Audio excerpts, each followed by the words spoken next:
Welcome to News with Clay, your go-to source for all the news we care to share. He's sharp, he's witty, and his cousin Clay Bob says his dancing looks like a scarecrow fighting off bees. Please welcome your newsman, Clay. And yet somehow still better than Bob's TikTok. Our top story tonight, prosecutors are seeking the death penalty for the man accused in the Charlie Kirk assassination. The suspect has already appeared in court via video stream, though FBI Director Kash Patel is still out there looking for him. Yeah, the guy's literally in jail, zooming into court, but Kash is still running the world's slowest manhunt. This reporter is willing to bet Kash couldn't find Waldo if Waldo was the only one on the page. And while prosecutors are busy, administration officials are vowing to go after so-called radical left organizations because Trump immediately blamed the left. You know, just like how they went after the radical right after Democrats were targeted. Oh, wait, I forgot they didn't. Remember, Representative Hortman killed, other legislators shot, Paul Pelosi attacked in his own home, the arson at Governor Josh Shapiro's place? No crackdown on the radical right. But now, suddenly, it's roundup season. It's almost like the standard is when violence hits the left, it's a lone wolf. When violence hits the right, it's an indoctrinated wolf pack holding meetings in the basement of a D.C. pizza place. I'd call that a double standard, but at this point, it's not even double. It's just the standard. In other news, America has now sunk not one, but two Venezuelan boats, allegedly filled with drugs. Which sounds decisive until you realize the evidence presented so far is basically, trust us, there was totally cocaine in there. Brought to you by the same people who continue to insist the 2020 election was stolen.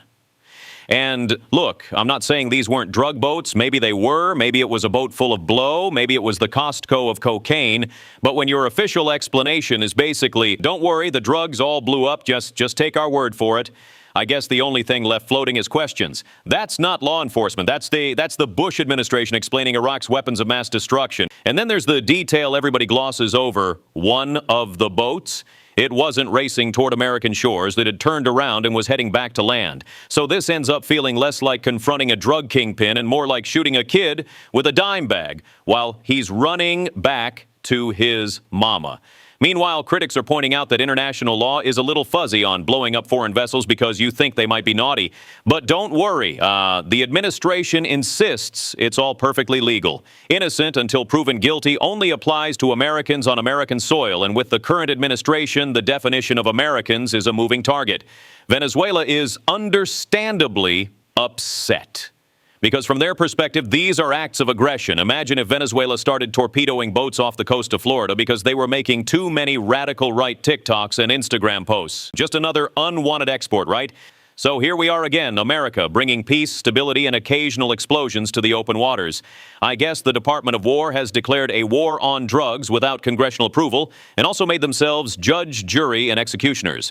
I think that Nobel Peace Prize may be coming soon. Moving from the seas to the sky, airline passengers and crew have been reporting toxic fumes in airplane cabins that can make people sick. It turns out the fumes come from something called the bleed air system.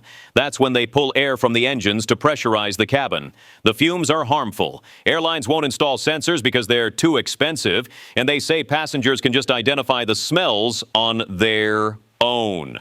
They smell like nail polish, wet dogs, and even Cheetos, which coincidentally is what my house smells like on a Saturday night. Don't judge. Have you ever tried to paint a dog's nails? It's okay, Fluffy. You're fabulous. But I digress. So you know that feeling when you catch a weird smell on a plane and you look around trying to figure out who the culprit is?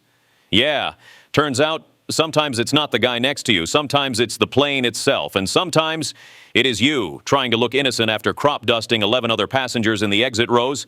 And if I smell Cheetos on a plane, I want it to always be because I'm eating Cheetos with a beer, not because I'm about to pass out and die from toxic engine fumes. Flying's already bad enough. You pay for bags, you pay for leg room, you pay to get on early. Now I'm just waiting for the airline to install gas sensors and then charge me extra to sit in the non-toxic section. Business class, free champagne. Coach, free brain damage. And knowing my luck, I'll grab a Chipotle burrito before the flight, set off the sensors myself, and get thrown off the plane mid-flight. Just picture it. Ladies and gentlemen, due to a suspected gas leak in row 22, we'll be dropping off one passenger, somewhere over Kansas. Flying was already hell. Now apparently the devil's in the air vents. And in D.C., a government shutdown may be coming. Democrats are refusing to support the stopgap funding bill, raising the odds of a government shutdown. And you know what? At this point, a shutdown actually sounds great. Because let's be honest, Congress isn't doing anything anyway. All the crap that's actually happening, it's coming from Trump's 11 declared emergencies and a stack of executive orders taller than Kevin McCarthy on a step stool, which, by the way, still wasn't tall enough to reach the Speaker's gavel for more than 9 months. Trump avoids Congress like, well, Congress. Why bother asking their permission when he can just do whatever he wants, let the objections crawl through the courts, and then ignore the rulings when the judges say, hey, that's not legal? So really, does it matter if Congress is open or closed? Unless they suddenly grow an American-sized set of balls and actually make government work the way it's supposed to, nobody's going to notice either way. So yeah, shutdown looming, but until Congress proves they can actually run a government, leaving the lights off might just save us all on the electric bill. And in the world of entertainment, Robert Redford passed away this week at the age of 89, and with him, we lost a true Hollywood icon. Redford wasn't just a movie star. To many of us, he was the movie star. Butch Cassidy and the Sundance Kid, The Way We Were, All the President's Men. He was the guy who made journalism sexy and bank robbery charming. Now that's range. But he wasn't just on screen. He directed Ordinary People and won the Oscar. He founded Sundance and gave independent voices a chance when Hollywood only wanted sequels. Without Redford, half the directors we now worship might have been stuck making corporate training videos. He cared about the environment, democracy, and art. With 2 out of the 3 of those currently under attack, yeah, he picked the right time to check out. Farewell and thank you, Robert Redford. The outlaw, the reporter, the dreamer who built a stage for voices outside the spotlight.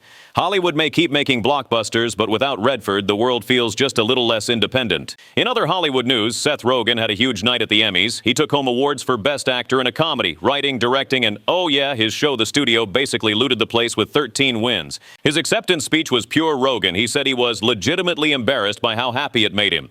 Which is such a Seth Rogan thing to say. Everyone else is like, I want to thank God, my family, my agent. Seth's like, sorry for being so happy, guys. It's my bad.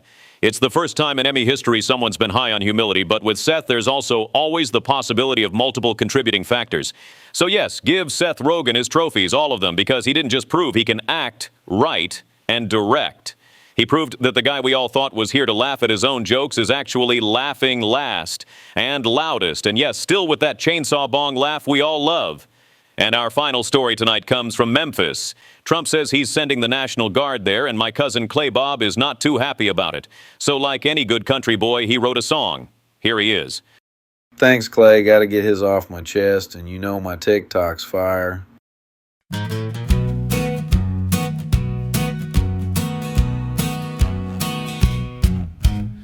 Slapped a tariff on my tractor parts. I said, that's okay, bless your heart. You promised coal, but the mine stayed shut. I just tightened my belt, kept my big mouth shut. Looks like you're gonna take my health care away. RFK won't let me get the vax anyway.